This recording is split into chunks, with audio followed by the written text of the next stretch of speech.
Kamala Harris is a force to be reckoned with. I cried tears of joy after hearing her acceptance speech at the NAACP Image Awards last night, or she referred to them as the NAACP. I cried tears of joy because she should have been our president. Former Vice President Kamala Harris stepped on the NAACP Image Awards stage Saturday night with a sobering message, calling the civil rights organization a pillar of the Black community and urging people to stay resilient and hold on to their faith during the tenure of FOTUS. While we have no illusions about what we are up against in this chapter in our American history, this chapter will be written not simply by whoever occupies the Oval Office, nor by the wealthiest among us. Harris said after receiving the NAACP's Chairman's Award, "The American story will be written by you, written by us, by we, the people."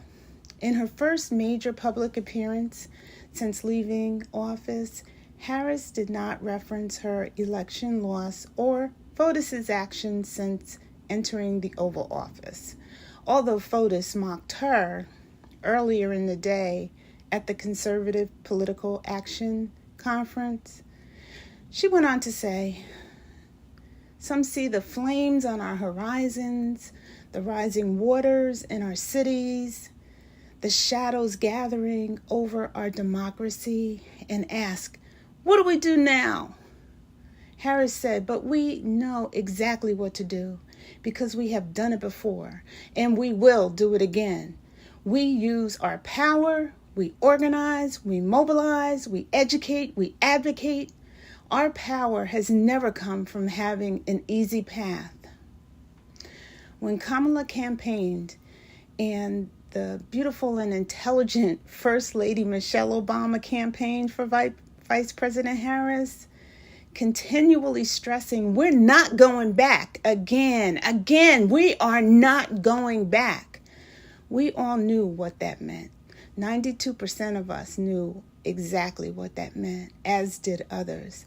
I voted for VP Harris, and I believe last November 2024 presidential election was destined to happen, mainly because although those words "we're not going back" were spoken over and over and over again, they fell on deaf's ears.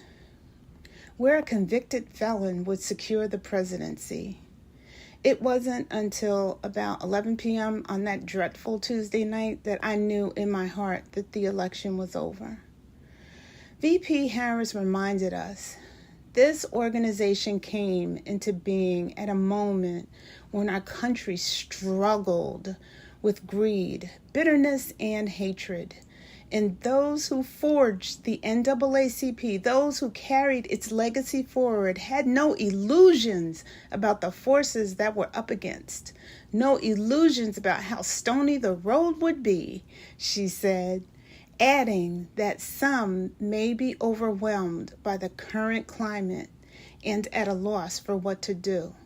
So I repeat VP Harris's words with conviction and motivation for all in knowing we know exactly what to do because we have done it before and we will do it again, she continued. We use our power, we organize, mobilize, we educate, and we advocate. Because you see, our power has never come from having an easy path. Our strength flows from our path. Faith in God, faith in each other, and our refusal to surrender to cynicism and destruction. Not because it is easy, but because it is necessary. Not because victory is guaranteed, but because the fight is worth it. Thank you, VP Harris. We love you.